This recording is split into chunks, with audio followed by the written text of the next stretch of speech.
Bismillahirrahmanirrahim. Assalamualaikum warahmatullahi wabarakatuh. Alhamdulillahilladzi ja'ala al-ilma taharatan lin-nufus wa nuran lil-basair wa hadiyan ilal jannah. Asyhadu an la ilaha illallah wahdahu la syarikalah wa asyhadu anna Muhammadan abduhu wa rasuluhu sahibul burhan. Allahumma salli wa sallim ala rasulikal karim Muhammad sallallahu alaihi wasallam wa ala alihi wa ashabihi wa man tabi'ahu bi ihsanin ila yaumiddin summa amma ba'du.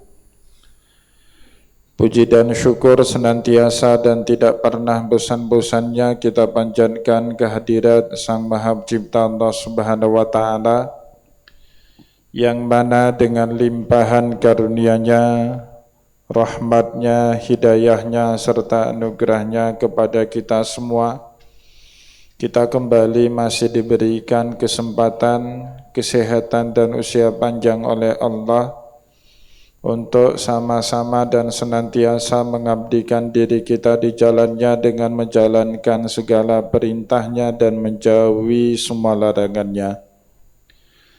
Salawat diringi salam juga tidak pernah lupa pula kita hanturkan kepada junjungan alam Nabi besar Muhammad sallallahu alaihi wasallam, di mana dengan perjuangan beliau dan para sahabat beliau kita dapat mengenal betapa rahmatan lil alamin ajaran agama Islam sebagaimana yang menjadi keyakinan dan pengetahuan kita bersama. Bapak Ibu kaum muslimin dan muslimat yang dimuliakan Allah, para ulama telah membagi ibadah dan amal soleh yang ada dalam syariatnya Nabi Muhammad ke dalam dua bahagian. Ada yang disebut dengan ibadatul mahdah dan juga ada yang disebut dengan ibadah ghairul mahdah. Apa yang dimaksud dengan ibadah mahdah? Ibadah yang dampaknya, yang fokusnya membangun hubungan antara manusia dengan Allah Subhanahu wa taala. Kita sering menyebutnya hablun minallah. Contohnya apa? Ibadah salat. Contohnya apa? Ibadah puasa. Contohnya apa? Ibadah haji.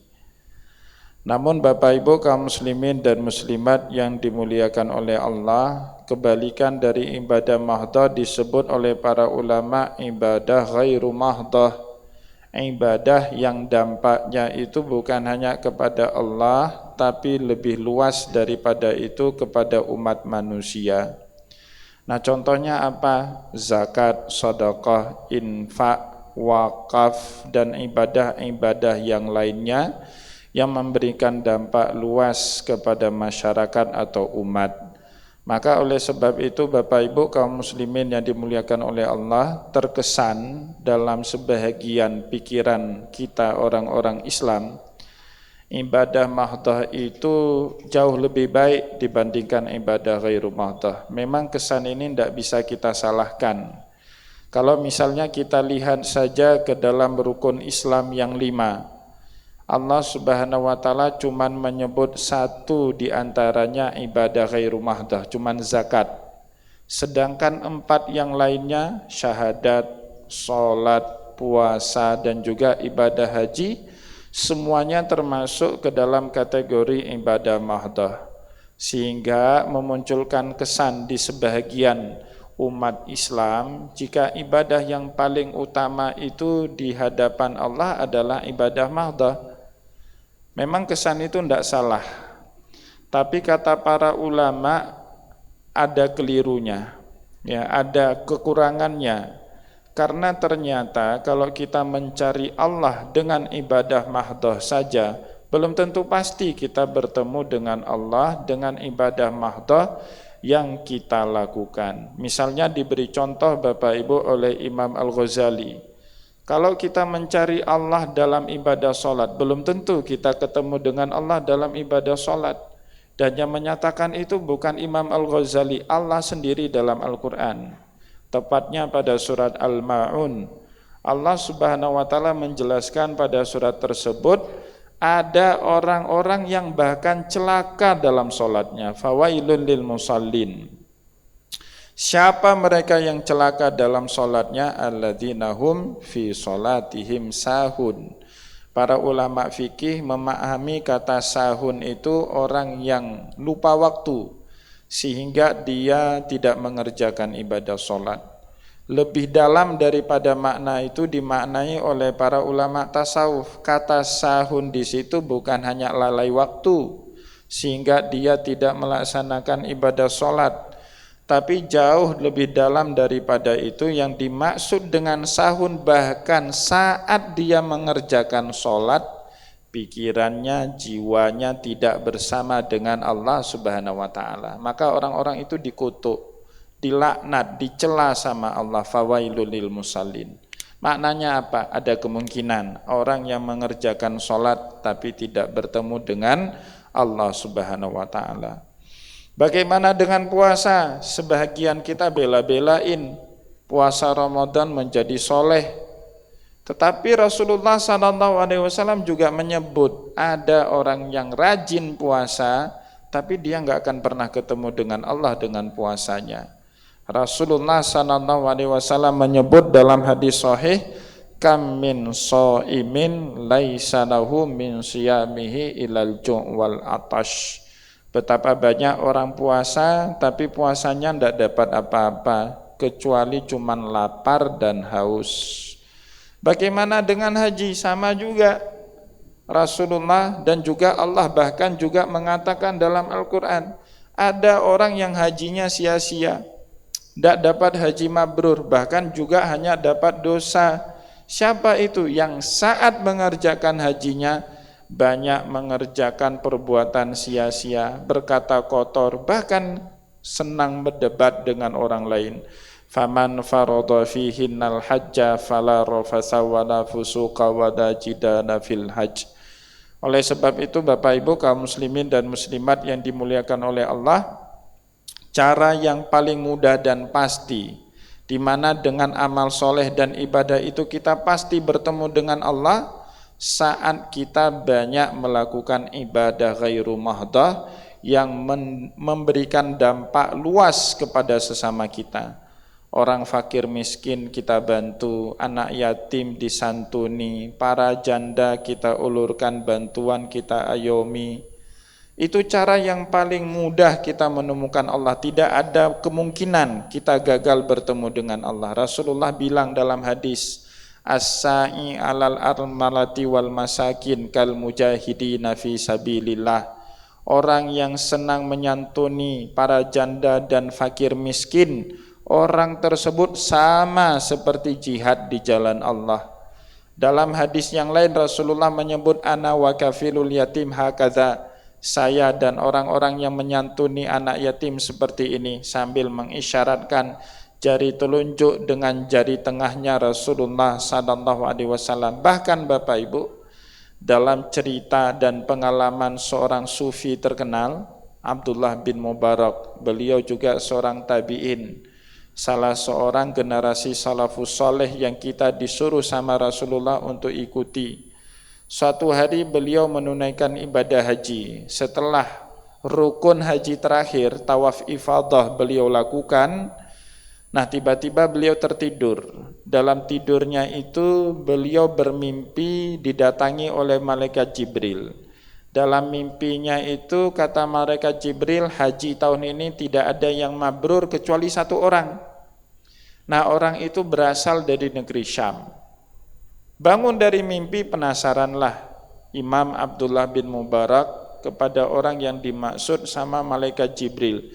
Cuman dia dan istrinya yang hajinya mabrur tahun itu, yang lain tidak mabrur. Maka segera setelah selesai semua ibadah haji, beliau melakukan tawaf wada, kemudian bela-belain ke negeri Syam untuk mencari orang yang dimaksud oleh malaikat Jibril. Akhirnya ketemu dengan orang yang ciri-cirinya sama seperti yang diceritakan oleh malaikat Jibril. Namun yang lebih anehnya, ternyata pasangan suami istri itu sama sekali tidak berangkat ke tanah suci untuk mengerjakan haji. Nah, ini yang kemudian membuat Imam Abdullah bin Mubarak penasaran, sehingga dia bertanya amal apa yang ia lakukan sehingga namanya disebut sama malaikat Jibril sebagai orang satu-satunya yang hajinya mabrur, padahal mereka sama sekali tidak menunaikan ibadah haji ke tanah suci. Maka mulailah bercerita pasangan suami istri itu ternyata sudah menabung lama untuk mengongkosi mereka beribadah haji, tapi sampai saat tabungan mereka cukup dan sudah bisa berangkat pada tahun tersebut, namun suatu hari Bapak Ibu, mereka mendapati tetangga mereka ini selalu dalam keadaan lapar, selalu dalam keadaan menangis anak-anaknya. Satu hari diikutilah kemana pergi ibu dari anak-anak tetangga mereka. Ternyata ibu itu suatu hari ada kuda mati, yang kemudian daging kudanya sebelah paha diambil, dimasak dan kemudian diberikan kepada anak-anaknya. Pada saat orang tersebut berkunjung ke rumah ibu tadi, dia tanya, boleh enggak saya makan tadi? Maka tetangga rumahnya itu berkata, ini daging halal buat kami tapi haram buat kamu. Mayit bangkai Bapak Ibu itu halal buat orang yang membutuhkan tapi haram dimakan bagi orang yang berkecukupan. Seperti babi, boleh kita makan dalam keadaan darurat, tapi orang yang tidak dalam keadaan darurat tidak boleh memakannya. Terenyuh, ternyata tetangganya selama ini memakan bangkai untuk bisa bertahan hidup. Akhirnya dia pulang ke rumah, diambil semua tabungan haji yang sudah dia siapkan beberapa tahun belakangan untuk hanya menyantuni tetangga mereka yang fakir miskin. Dan mereka akhirnya yang menjadi haji mabrur. Maka oleh sebab itu Bapak Ibu kaum muslimin yang dimuliakan oleh Allah, tidak heran jika Rasulullah SAW mengatakan sejahat-jahatnya manusia, tapi asal dia punya sifat dermawan pada dirinya, pasti di akhir hayat hidupnya Allah akan mentakdirkan dia menjadi husnul khotimah. Dulu dalam sejarah Islam yang panjang Bapak Ibu, ada seorang ulama besar namanya Fudail bin Iyad. Sebelum jadi ulama, Imam Fudail bin Iyad ini perampok. Bahkan gak tanggung-tanggung, pernah dia rampok rombongannya Khalifah Harun ar-Rasyid. Dia rampok Bapak Ibu, perampok besar itu. Semua orang putus asa lihat Fudail bin Iyad. Tidak ada yang bisa menahan keuletan, kejelian Fudail bin Iyad dalam merampok orang lain. Kalau bahasa kita sekarang begal Pak. Ya, hobinya itu membegal orang. Tapi Imam Fudail bin Iyad itu orang yang sangat dermawan. Sehingga apa yang terjadi di akhir hayatnya, dia taubat dan menjadi ulama besar, meninggalnya dalam keadaan husnul khotimah. Puluhan tahun yang lalu ada seorang bandar narkoba Indonesia dihukum mati. Tapi sebelum dia dihukum mati, beberapa tahun sebelumnya dalam penjara dia taubat. Ada jamaah tanya sama saya, itu diterima enggak taubatnya sama Allah? Pasti diterima. Nah, terus ada lagi yang bertanya, bagaimana kok bisa bandar narkoba kelas kakap tiba-tiba jadi taubat? Saya jawab, pasti dulu dalam masa hidupnya orang dermawan, senang menyantuni orang lain, senang membantu orang lain. Siapapun Bapak Ibu manusia, kalau dia bejat tapi punya sifat dermawan dalam dirinya, Rasulullah SAW memastikan dia akan Allah bantu untuk bisa husnul khotimah. Oleh sebab itu Bapak Ibu, mari kita bantu agar kita mendapatkan husnul khatimah di akhir hayat kita dengan senang membantu orang yang membutuhkan, fakir miskin, kaum du'afa, anak yatim, dan juga para janda yang harus kita santuni. Semoga dengan ceramah singkat ini kita lebih menjadi sadar untuk tidak hanya beribadah mahdoh saja, tapi juga kita punya kewajiban untuk beribadah ghairu mahdoh, menyantuni orang-orang yang membutuhkan yang ada di sekitar kita. Semoga ceramah singkat pada kesempatan zuhur ini bermanfaat kepada kita semua. Saya mohon maaf jika ada yang tidak berkenan. Wallahu muwaffiq ila aqwamit thariq wa nasrun minallah fatun qarib. Wassalamualaikum warahmatullahi wabarakatuh.